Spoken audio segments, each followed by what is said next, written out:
Axé. Nessa aula a gente vai falar sobre a cúpula de criação e a regência do terreiro. Outra coisa bacana e muito importante de se falar, de se conhecer e saber que isso existe, né? Muitas vezes a gente vive uma vida toda dentro de um terreiro, ou já faz muito tempo que a gente frequenta algum lugar e a gente nem sabe disso, né?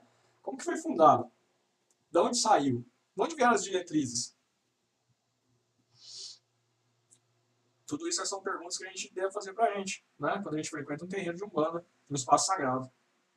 Quem fundou? De onde surgiu? Quem são os espíritos que estão à frente desse terreiro?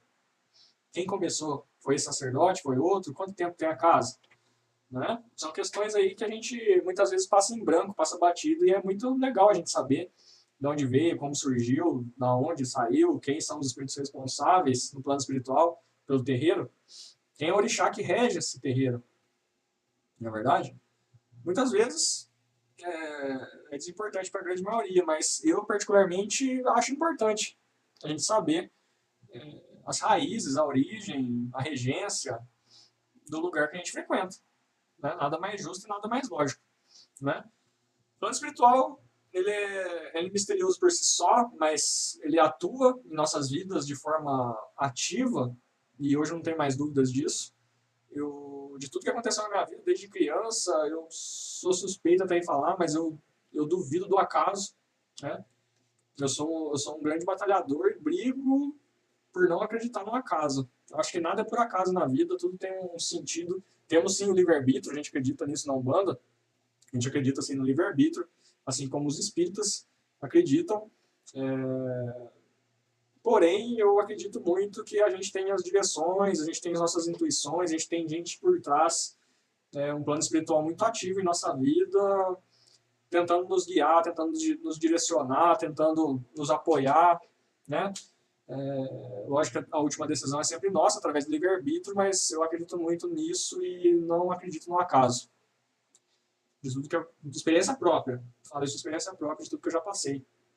E meu próximo livro, se Deus quiser, será lançado neste ano e é justamente disso que ele fala.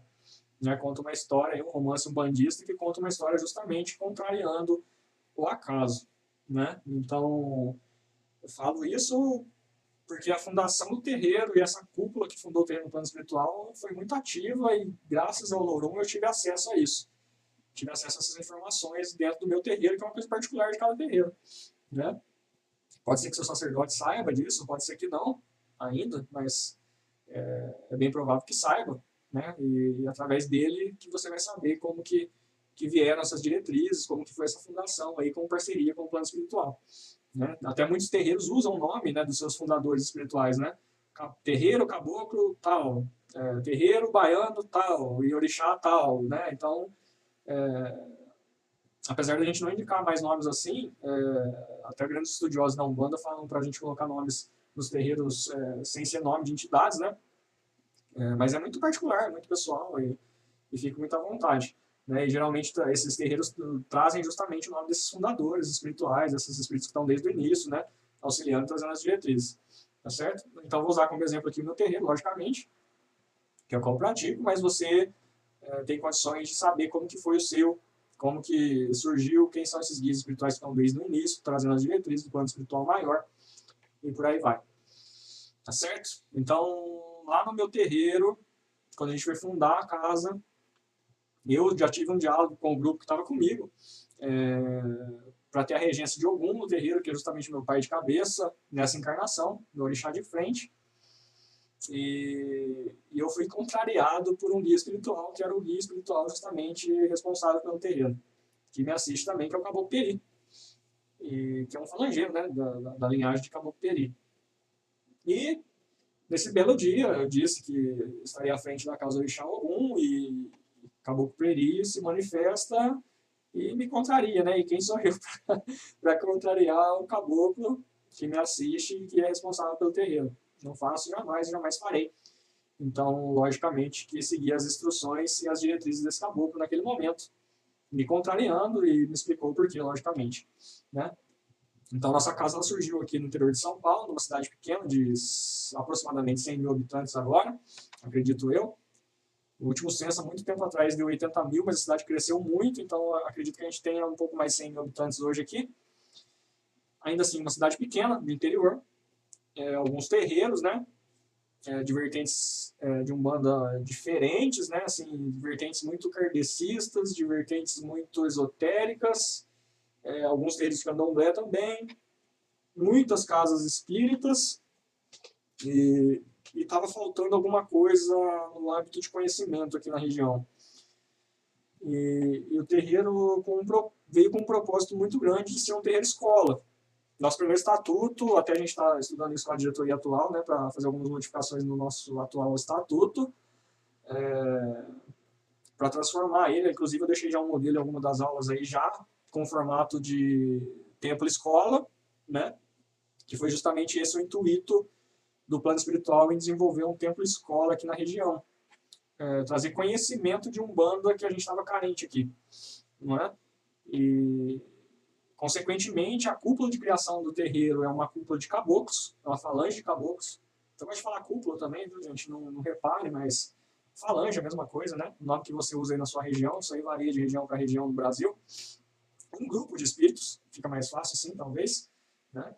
É um grupo de caboclos que fundou o nosso terreiro. À frente, em terra, é o Caboclo Peri, porém, tem vários outros espíritos acima de Caboclo Peri. Eu vou deixar aqui no material de apoio, aqui em texto, esse gráfico para vocês verem como é, tá? Então, tem uma entidade que está acima do Caboclo Peri, bem acima dele, em nível ascensionado, né? Não manifesta mais em terra, que ele se denomina como cacique, e traz todas as diretrizes do plano superior para o Peri, e o Peri em terra traz para nós, e é aplicado aqui. E abaixo do Peri também tem outros direcionadores que se manifestam em terra dentro dessa falange, que também trabalham lá com o pessoal que está no terreno, né, o que é bem bacana. Então, nesse dia, como eu estava contando, acabou que o Peri me contrariou e falou que quem seria o orixá regente do terreiro seria Oxóssi, que, consequentemente, está no trono do conhecimento, né, que rege a casa que está com o intuito de ser um templo-escola. E hoje é. Né? Apesar do nosso estatuto ainda não estar adaptado a isso, né? Ainda está em modificações, é um templo-escola. Hoje a gente tem curso de teologia presencial, hoje a gente tem curso sacerdotal no terreiro, a gente tem curso de magia divina no terreiro, a gente agora tem curso EAD no terreiro, que é esse aqui, né? Então, na verdade, é uma ação particular minha, né? Que tive essa ideia de fazer nesse formato, inclusive partindo dos próprios alunos, o pedido, que tinham amigos, pessoas de outras cidades, e eles gostavam do curso e falaram assim, pai Pedro, por que você não faz um curso na internet, né, fala um pouquinho dos seus conhecimentos, do que você sabe, que você aprendeu pra gente na internet, ou faz vídeo, o pessoal ter acesso, né, muitas vezes a pessoa trabalha, não consegue vir, ou mora em outra cidade, não consegue vir, e por fim surgiu bateu a vontade de atender o pedido dos alunos e está aqui, estamos montando o curso aqui e você já está fazendo o curso, inclusive, né? Então, de fato, se tornou um templo-escola. Então, nada mais justo, né? Entendi a colocação do Caboclo Peri querer colocar, querer não, né? Já estava programado, né? A situação de Pai Oxóssi reger o nosso terreiro dentro do trono do conhecimento. Muito bacana, com uma lógica incrível, e que a gente ficou até espantado no dia, né? Porque minha intenção, assim como muitos terreiros, era colocar a regência de Pai Ogum, que era meu orixá de frente, né? E geralmente os terreiros têm a regência do orixá de frente do sacerdote, o que aprendi então que não é regra. Né? Então é flexível isso, parte de cada terreiro, parte de cada sacerdote e dos seus direcionadores espirituais.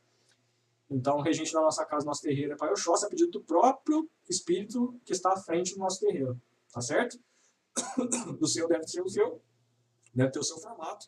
E você, se não sabe, pode conversar com o seu sacerdote e ver como que é, né? Ver como que é. Quem que é o regente do seu terreiro, quem que é o espírito que está à frente do seu terreiro, o direcionador espiritual, que é bem interessante a gente saber e conhecer as origens, tá certo?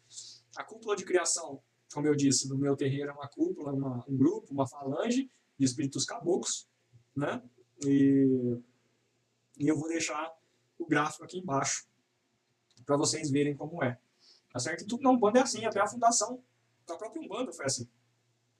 A fundação da religião de Umbanda, muito antes de 1908, no plano espiritual já devia ter, eu calculo eu que sim, um grupo de espíritos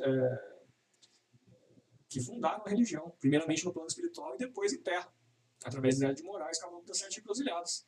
A gente tem até um gráfico também, que chama Movimento Umbanda Astral, que vou deixar aqui embaixo também, no material de apoio em texto, para vocês verem, né, como que é essa formação desta cúpula, Movimento Umbanda Astral, que fundou a religião de Umbanda no plano espiritual e, consequentemente, veio para a Terra através de um representante, que é o Caboclo das Sete Encruzilhadas, e através de um representante material, que é Zélio Fernandino de Moraes, no dia 15 de novembro de 1908, após vários acontecimentos. Né? Indico lá no comecinho do curso, lá na origem da Umbanda, lá que eu falo muito brevemente, porque aqui o intuito do curso não é ficar remoendo origens, e sim, na verdade, explicar o direto, né? O que as pessoas têm que saber em relação aos terreiros. Esse é o objetivo aqui. Então, mas indico lá no primeiro vídeo o livro A História da Umbanda, do mestre Alexandre Comino, pela editora Amadas, que é um livro bem amplo e que explica detalhadamente sobre a fundação da religião de Umbanda no Brasil. Tá certo? Façam leitura, que é muito bom. Muito bacana para quem quer se aprofundar nesses conhecimentos de fundação da religião. Tá certo? E entendendo a fundação da religião, você entende a fundação do seu terreiro, que é praticamente igual. Eu tive isso de experiência própria, como eu já disse aqui. Né? As coisas acontecem muito semelhantes e tornam níveis materiais e o terreiro se forma e a coisa acontece e é impressionante. Tá certo? Então, essa aula que eu tinha para dizer. Qualquer dúvida, sugestão, críticas, a gente está no grupo secreto de alunos e a gente pode trocar ideias por lá sobre esse assunto também. Tá joia?